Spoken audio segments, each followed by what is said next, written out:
სალამი, მოგესალმებით, ვაგრძელებთ ჯონ მაკარტურის საუბრების ქართულ ენაზე ატვირთვას, ეს არის ბიბლიური კითხვები და პასუხები. შემდეგ კითხვა ეხება მიტევებას, პატიებას და ძალიან მნიშვნელოვანი არის მე თუ მკითხავთ. მეც ცოტა ისეთი წარმოდგენა მქონდა ამაზე. პირველ ეტაპებზე როცა უკვე დავიწყე ქრისტიანობასთან ურთიერთობა და ქრისტეს სიტყვასთან ურთიერთობა, პირდაპირად ლიტერატურულად, აი პირდაპირი გაგებით არ ვიგებდი ხოლმე, ცით, იქ წარმოდგენები მქონდა, იქ სხვების მიბაძვა მქონდა მაგალითად, ვისაც ვიყენებდი უფრო გამოცდილ შემზე და არ მქონდა პირდაპირი მიდგომა ბიბლიურ მითითებასთან, როგორც წერია ის დაუმახინჯებლად. გზადაგზა მე როცა უსმენდი მე უკვე ესეთ ქადაგებს როგორც ჯონ მაკარტური, რობერტ სპროული, ფრენსის შეფერი მათ უკვე უფრო დამანახეს მე აი ეს გაგება, რომ შენი აზრები, შენი რაღაცა განცდები, გამოცდილებები რო გვერდზე გაწიო ან ინტერპრეტაციები. ნუ ხელს გიშლის ისიც, როდესაც მაგალითად წინ უსწრებს რაღაცა ინტერპრეტაციები ბიბლიასთან მისვლას და მე ადრეც ვქიდე, ახლაც გამიმეორებ, ძალიან მნიშვნელოვანია ახალ აღთქმასთან უფრო მჭიდრო კავშირი, ვიდრე დაუშვათ ძველ აღთქმას, რომ ადამიანი თავიდან დაეწაფოს, როცა საერთოდ ბიბლია არ იცის. რა თქმა უნდა, პირველი 11 თავი სხვა არის ბიბლიაში, სადაც იწყება უკვე მერე გმირების გახსნა, შემოდიან გმირები.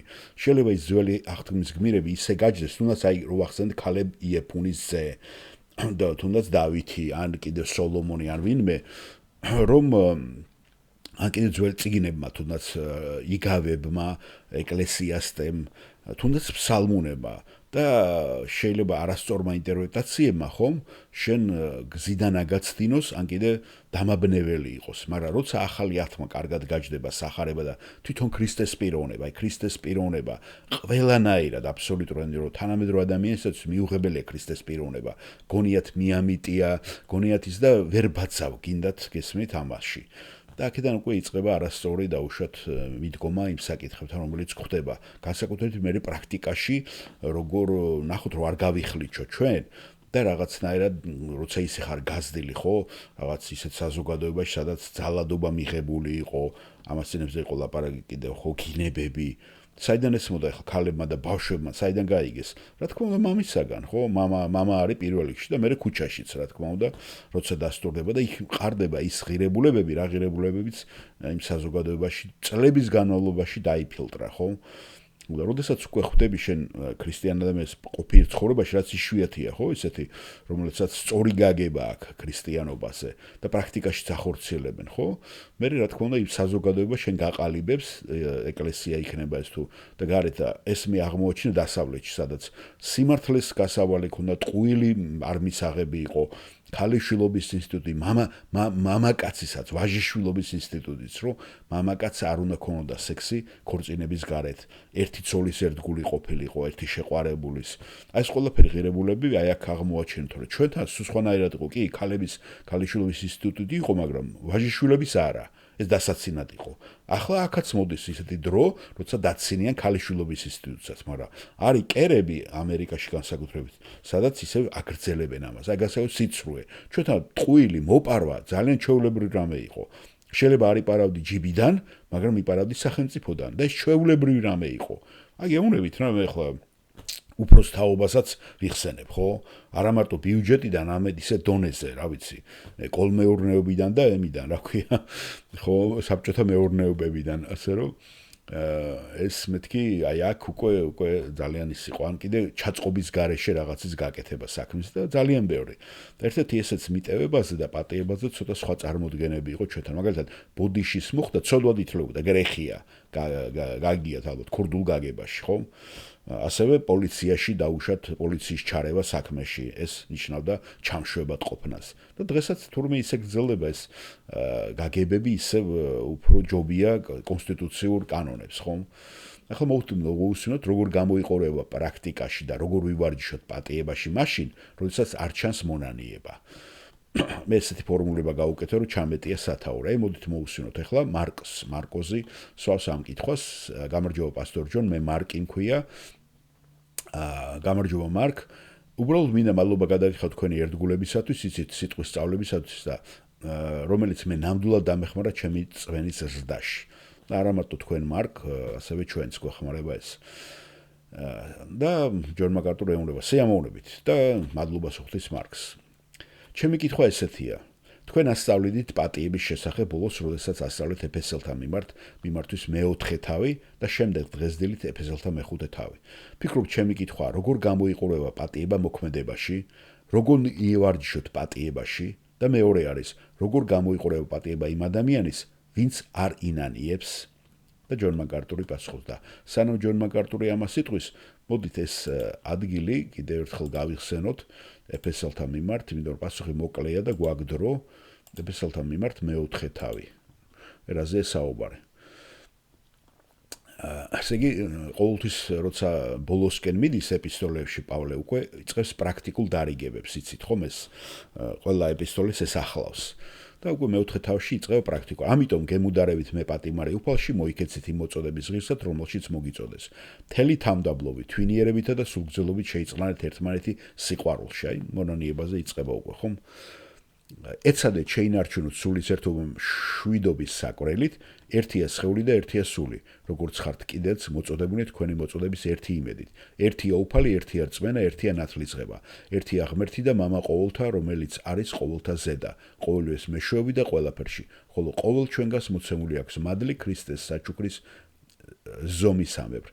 ამიტომ ამბობს, ავიდა მაღლობზე დაატყვევა ტყვეობა და საჩუქრები უბოძო ადამიანებს. ავიდა კი რა არის თუ არა ის, რომ იგი დედამიწის ყველაზე ღრმა მხარეებში ჩავიდა, ჩასული კი იგივეა, რაც ასული ყველა საზემაღლა, რათა აღავსოს ყოველივე. და მან მოგცა ერთნი მოციქულებად, მეორენი წინასწარმეტყველებად, ზოგი მახარებლებად, ზოგი კი მწყემსებად და მასწავლებლებად, რათა აღჭურვონ წმინდანები სახურების საქმისათვის, ქრისტეს სხეულის აღსაშენებლად. ვიდრე ყველანი მივახცედეთ რწმენის ერთიანობას და ღვთისძის შემეცნებას, რათა გარდავიქმნათ სრულქმნ კაცად ქრისტეს სისრულის ასაკის ზომისამებრ, რათა აღარ ვიყოთ ბალღები, რომელთაც არყევს და წარიტაცებს მოძღვრების ყოველგვარი ქარი და ადამიანთა ცბიერებით, ცდუნების მზაკრული ხელოვნებით, არამედ ჭეშმარიტების სიყვარულით თქმელნი, ყველაფერში ვიზრდებოდეთ მის მიმართ, ვინც არის თავი ქრისტე, ვის მიერაც მთელი სხეული ერთად შერწყმული და შეერთებული ყოველგვარი სის სახსრით, რომლითაც არის აღჭურვილი სხეულის თითოეული ასოს სათანადო მოქმედებით ახორციელებს სხეულის ზრდას თავის სიყვარულში აღსაშენებლად. ამიტომ ამას ვამბობდა მოწმობ უფალში, რათა აღარ დავდიოდეთ ისე, როგორც სხვა წარმართნი დადიან თავიანთი გონების ამავებაში, დაბნეული აზროვნებაში და ღვთის სიცოცხლისაგან გაუცხოებულნი, თავიანთი უმეცრებისა და გულქვავების გამო. ისინი, რომელთაც სირცხვილის გზნობა დაკარგეს და გარყვნებას მიეცნენ, რათა ყოველგვარი უწმინდრობა ჩაიდენონ გაუმაძღვრობით. ხოლო თქვენ ასე როდი გისწავლეთ ქრისტე, რადგან მოგისვენიათ მისთვის და მასში ხართ განსწავლული, ვინაიდან იესოშია ჭეშმარიტება, რათა განიშოროთ ძველი კაცის წინადელი ცხოვრება, მათ სრული გულისხმობით რომ იხწნება და განიახლოთ თქვენი გონება სულით და შეიმოსოთ ახალი კაცით, რომელიც შექმნილია ღვთისამებრ, ჭეშმარიტების სიმართლისა და სიწმინდეში. ამიტომ განიშორეთ სიცრუე და თითოეულმა ჭეშმარიტება ელაპარაკოს თავის მოყვას, ვინაიდან ერთი მეორის ნაწილები ვართ. განრისხდით, აი ახლა ნახეთ, იწყება ეს.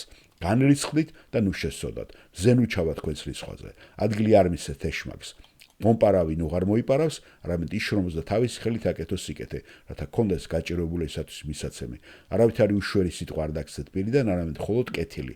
საჭიროებისამებრ ასაშენებლად, რათა მადლი მიანიჭოს მსმენელთ. ნუ დაანაღვლიანებთ ღვთის წმინდა სულს, რომლითაც დაიბეჭდეთ თქვენი გამოსყიდის ღვთისათვის. ესე იგი, როდის ნაღვლიანობს სული წმინდა, როდესაც ჩვენ ესე ვილანძღებით, არ უპატიობთ, არ მიუტევებთ. ნახეთ, ყოველგვარი სიმწარე, სიბრარზე, რისხვა, ყვირილი და გმობა განიშროთ ყველა ბოროტებასთან ერთად. იყავით გამოსადეგნი ერთმანეთისათვის, თანაუგრძნეთ და მიუტევეთ ერთმანეთს, როგორც თქვენ მოგიტევათ ქრისტეში ღმერთმა. აი ეს გასდევს ეხლა ამ საუბარს ლაიტმოტივად. გასაღები არის ის, ღმერთმა რა გააგვიკეთა ჩვენ. მას მიბაძეთ ღმერთს, როგორც საყვარელმა შვილმა. ეს უკვე მეხუთე თავი ესე იხსნება. იმიტომ იგივე თემა, იგივე აზრი. იარეთ სიყვარულში ისე როგორც ქრისტემ შეგვიყვარა და თავის თავი მისცა ჩვენთვის ღმერთს შესაწირავად და მსხვერპლად, სასიამოვნო კეთილსურნელებად, ოღონდ სიძვა, ყოველგვარი უწმინდურება და ანგარება აღარ იხსენებდათ თქვენ შორის როგორც წმინდა შეშვენით. ასევე არ შექმნით ბილწსიტყვაობა, ლაქლაქი და დაცინვა, არამედ პირიქით მადლიერება, რადგან იცოდეთ, რომ არც ერთ მეძავს, არც უწმინდოს ან ანგარს, რომლის კერპსახური არ აქვს მემკვიდრეობა ქრისტეს და ღვთის სამეფოში. არავინ გაცნოთ ცარიელი სიტყვებით, ვინაიდან ამისათვის ღვთის რისხვა ეწევა ურჩხვილებს. ნუ იქნებით მათი თანაზიანი, ვინაიდან ოდესღაც სიბნელე იყავით, ახლა კი სინათლე ხართ უპალში. მაშინ არით როგორც სინათლის შვილებს შეშვენით, რადგან სინათლის ნაყოფი ყოველ სიკეთეში სიმართლესა და ჭეშმარიტებაშია. გამოსცადეთ რა არის უფლის მოსაწონი და ნუ ეზიარებით სიბნელის უნაყოფო საქმეებს არამედ ამხილეთ, რადგან რასაც ისინი ფარულად აკეთებენ, სალაპარაკოდაც კი სამარცხვინოა და მაინც ყველაფერი სინათლით ჟღავდება, ვინაიდან რაც გამომჟღავნდა უკვე ნათელია. ამიტომ თქვა, გაიღვიძე მძინარე, აღზრდე კვრეთით და გაგინათებ შენ ქრისტე. მაშ ფრთხილად მოიქეცით, არა როგორც უგნური, არამედ როგორც ბრძენი. გამოისყიდეთ დრო, ვინაიდან ბოროტნი არიან დღენი. მაშინ ნუ იქნებით უგნურები, არამედ შეეცადეთ ჩაწვდეთ რა არის ღმერთის ნება. ნუ დათრებით ღვინით, რომელშიც აღვირახსნილობა, არამედ აღივსენით სულით. ელაპარაკეთ ერთმანეთს ფსალმუნით, გალობითა და სულიერი საგალობლებით. უმღერე და ფსალმუნეთ უფალს გულებში. მადლობდეთ ყოველთვის ყველაფრისათვის ღმერთს და მამას, ჩვენი უფლის იესო ქრისტეს სახელით. დაემორჩილეთ ერთმანეთს ღვთის მოშიშებით, ცოლებო დაემორჩილეთ თქვენს ქმრებს, როგორც უფალს, ვინაიდან ქმარი არ არის ცოლის თავი, ისევე როგორც ქრისტე არის ეკლესია. ვინაიდან ქმარი არის ცოლის თავი, ისევე როგორც ქრისტე არის ეკლესიის თავი და ის არის სხეულის მხსნელი. და როგორც ეკლესია ემორჩილება ქრისტეს, ასევე ცოლებიც თავიანთ ქმრებს ყველაფერში. მამაკაცებო, გიყვარდეთ თქვენი ცოლები, ისევე როგორც ქრისტემ შეიყვარა ეკლესია და თავი გასწირა მისთვის, რათა წმინდა იყო იგი და განეწმინდა წყალში განბანი თავის სიტყვის მეშვეობით. და ასე წარედგინა თავისთვის დიდებულ ეკლესიად, რომელსაც არ აქვს ლაქა, არც მანკი და რაიმე მსგავსი, არამედ პირიქით წმინდა და უბიწო ყოფილიყო. ისე უნდა უყვარდეთ მამაკაცებს თავიანთი ცოლები, როგორც საკუთარი სხეულები. ვისაც თავის ცოლი უყვარს, მას საკუთარი თავით უყვარს. ვინაიდან არავის არასდროს მოსძულებია თავის სხეული, არამედ ყვებავს და უვლის მას, ისევე როგორც უფალი ეკლესიას. იმიტომ რომ მისი სხეულის ასოები ვართ, მისი ხორცთაგანი, მისი ძვალთაგანი. ამიტომ მიატოვებს კაცი თავის მამას და დედას და მიეწევება თავის ცოლს და ორივენი ერთ ხორცად იქნებიან. დიდია ეს საიდუმლო, მე ვამბობ ქრისტესა და ეკლესიაზე. ხო და ყოველ თქვენგანსაც საკუთარი თავით უყვარდეს ცოლი, ხოლო ცოლს მოშიშება კონდეს ქმრისა. აი ამ ორ თავზე მიდიოდა ეთყობა საუბარი და ეს დარჩენილი ქონდა მარკს და ამ განცდებით და ამ ემოციებით ფიქრობს და კითხვა აინტერესებს. როგორ გამოიყურება პატიება მოქმედებაში? როგორ უნდა ვივარჯიშოთ პატიებაში? და მეორე არის, როგორ გამოიყურება პატიება იმ ადამიანის მიმართ, ვინც არ ინანიებს, არ ნანობსო. და ჯონ მაკარტური რას პასუხობს? მაშინ დავიწყოთ იქიდან. თქვენ პატიობთ მარკ ადამიანებს თქვენს გულში, მიუხედავად იმისა, ინანიებენ თუ არა ისინი. თქვენ არ პატიობთ მათ რაღაცა წინა პირობებით, არამედ პატიობთ ისე, როგორც ამას გვიკეთებს ჩვენ თავად უფალი. ღმერთმა როგორც გვაპატია ჩვენ. მაშ რა მოხდება თუ არ ინანიებს მაგალითად კონკრეტულ ცოდვას პიროვნება? რა მოხდება თუ კონკრეტულად არ დაასახელებთ იმ ცოდვას ღმერთთან და არ მოინანებთ ამ კონკრეტულ ცოდვას? ნიშნავს რომ ეს თქვენ მიტევებული არ ხართ? არა, რა თქმა უნდა. იმიტომ რომ ისე ჩვენ ყველანი ჯოჯოხეთში მოხვდებოდით. რა დათვლის იმ ცოდვებს, რაც ჩვენ გაგვკეთებია, ყველაფერს ვერ აღიარებთ და ვერ მოინანებთ. ღმერთი გპატიობს ყველაფერს. და ჩვენ საკუთარი ცოდვების დათვლაც კი არ შეგვიძლია. ამიტომ ეს არ არის გარიგება, რომელსაც ღმერთთან ჩვენ დებთ. მაგრამ თუ ვაღიარებთ ჩვენ ცოდვებს, რომელსაც ვაღიარებთ, ის რაც უკვე გვეპატია ჩვენ. ჩვენ ვაღიარებთ უბრალოდ. და ყველა ნაპატიებია ის ცოდვები. და მიუხედავად იმისა, რომ ჩვენ ყველა გვეპატიება, თუ ცხოვრებაში ცოდვებთან ჩვენ არ გვინდა რომ საქმე გქონდეს, იმიტომ რომ ზოგადად გვეპატია და თუ ისინი ჯერ კიდევ არსებობენ ჩვენში, ხო? რა თქმა უნდა, ისინი ხელს უშლიან ჩვენ ურთიერთობას ღმერთთან. და ისინი გავლენას ახდენენ ამ ურთიერთობის სიმშვიდეს, სიხარულსა და სარგებლიანობას. ისმით, აი რატო ჭირდება ამ ცოდვებს მერე ყოველდღიურად მონანიება და მათთან განშორება. თორემ მიტევებით ღმერთო უკვე ყველაფერი გვაპატია ჩვენ. ასე რომ იგივე მოქმედებს ადამიანების ურთიერთობაშიც.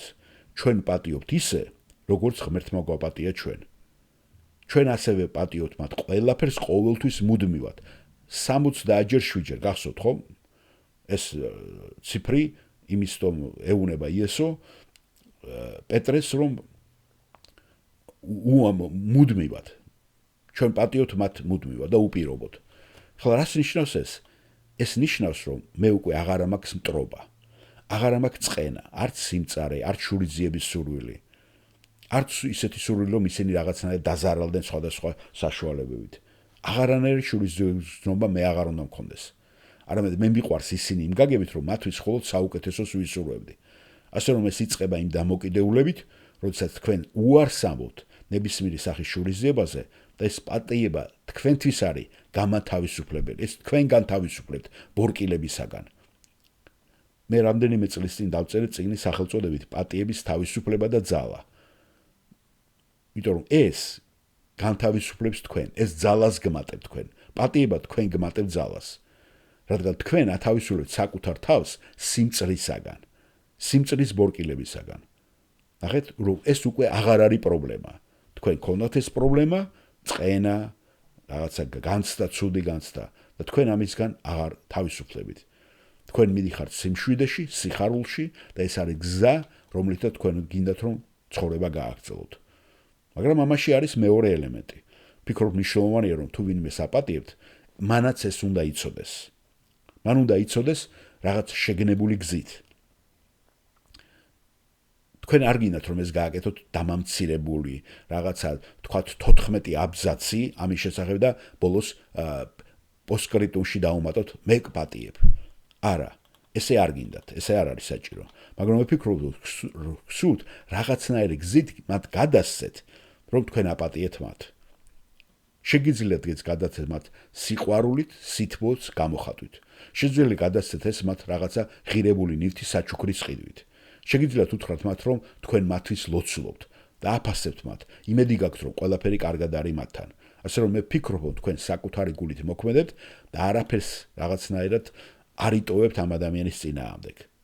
რაც არ უნდა იყოს ეს სოდვა, რაც არ უნდა იყოს არასწორი და თქვენ პოულობთ გზას, რომ ეს მას გააგებინოთ და გადასცეთ, ხო? აი ეს იყო პასუხი და კიდე რა გამახსენდა, იცით, მე მაგალითად არ არის საკმარისი, რომ ადამიანი, მე ვფიქრობ, რომ ადამიანს უფრო უადვილდება მარტო დარჩეს და ღმერთთან თუნდაც მუხლის ჩოქით და ტირილით და იმითი ღმერთთან აღიაროს სოდვები. მაგრამ ყველაზე მეტად ადამიანს უჭირს საზოგადოდ, სახალხოდ აღიაროს თავისი ცოდვა. აი რასაც ირგული ხედავთ ხო მართლმადიდებლობაში, ილია მეორე შემთხვევაში. ეს არის იმიტომ რომ თვითონ ისეა გაამაყებული და ღმერთთან თავი გაიხადა, ხო, რომ მას არ სურს, რომ ეს კერპი დაინგრეს. და ეს არის ყველაზე მეტად სატანა, რასაც ფიქრობს. და ისეთი ცოდვა, რომელიც ჩადენილია და ადამიანების მიმართ და ადამიანების შეცდომაში შეყვანილი და მაცოდვა, ამას სჭირდება სახალხოდ აღიარება.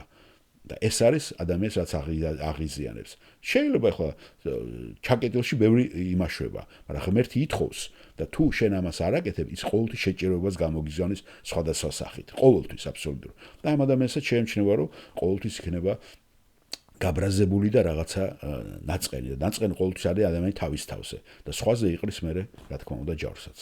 ეს ამასთან დაკავშირებით პატიებასთან, რომელიც ძალიან საყურადღებო და ძალიან მნიშვნელოვანია, რომ პირველ რიგში ჩვენ გამთავისუფლდეთ ამისაგან, ჩვენთვის არის ეს კარგი. და რა თქმა უნდა, იმ ადამიანისთვისაც კარგი იქნება, ხო, რომ შენ ტრადა აღარ ხარ მოკიდებული და არ აქვს შენი შიშები.